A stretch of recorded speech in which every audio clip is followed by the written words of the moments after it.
Congress party విమర్శిస్తుంది. Revanth Reddy గారు అంటున్నారు మోదీ గారు కన్వర్టెడ్ బీసీ అని. మత మార్పుడు ఉంటాయి కానీ కులం మార్పుడు ఉండదు. రేవంత్ రెడ్డి గారు తెలియదేమో, వారి రాహుల్ గాంధీ చెప్పలే పాపం. రాహుల్ గాంధీ పాపం ఆయన కులం ఏదో మనకు కూడా తెలియదు, ఆయన కూడా తెలియదు, పోచులే. మీరు బీసీల గురించి మాట్లాడుతూ ఉన్నారు. ఈ రోజు 1947 నుంచి ఇప్పటి వరకు కూడా ఎంతమంది బీసీ ముఖ్యమంత్రులు చేశారు ఈ యొక్క తెలంగాణ కానీ ఆంధ్రప్రదేశ్ కానీ చెప్తా ఉన్నారు. కాంగ్రెస్ పార్టీ ఆత్మ విమర్శ చేసుకోవాలి. భారతీయ జనతా పార్టీ ఒక బీసీని ప్రధానమంత్రి చేసింది. మా కేబినెట్ లో 27 మంది బీసీలు ఉన్నారు. మీ కేబినెట్ లో కేవలం 2 మాత్రమే ఉన్నారు. అది గుర్తుపెట్టుకోండి మీరు. మా కేబినెట్ లో 27 మంది ఉన్నారు. మీ కేబినెట్ లో 2 మాత్రమే ఉన్నారు.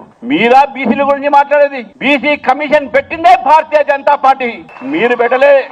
మీరు ఓబీసీ కమిషన్, ఎంబీసీ కమిషన్ మనకు ఉన్నాయి, ఇంతవరకు దాని గురించి మాట్లాడలేదు. కులాల పేరు మీద మీరు ఏదైతే ఏదో చెప్తా ఉన్నారో, ఈ కులగణన ఏదైతే ఉందో అది సరైన కులగణన కేవలం కేంద్ర ప్రభుత్వం చేసేటటువంటి సెన్సస్ కరెక్ట్ కులగణన ఉంటుంది. కానీ మీరు చేసింది బూటకమైనటువంటి కులగణన.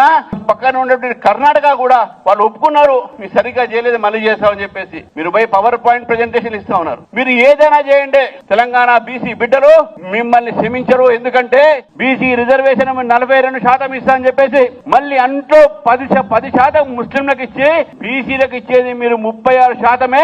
ఇక్కడ దగా చేస్తున్నది తెలంగాణ బీసీలని చెప్పేసి ఈ కాంగ్రెస్ పార్టీని హెచ్చరిస్తాను మిత్రులారా. భారతీయ జనతా పార్టీ మాకు అధికారం వస్తే మతపరమైనటువంటి రిజర్వేషన్ మేము తీసేస్తాం. వాళ్ళకి ఆల్రెడీ కొన్ని రిజర్వేషన్స్ ఉన్నాయి. బీసీలకు ఎంత శాతం అయితే వీళ్ళకు చూపెడుతున్నారో అంత శాతం కన్నా ఎక్కువ మేము న్యాయం చేసే ప్రయత్నం మేము చేస్తాం.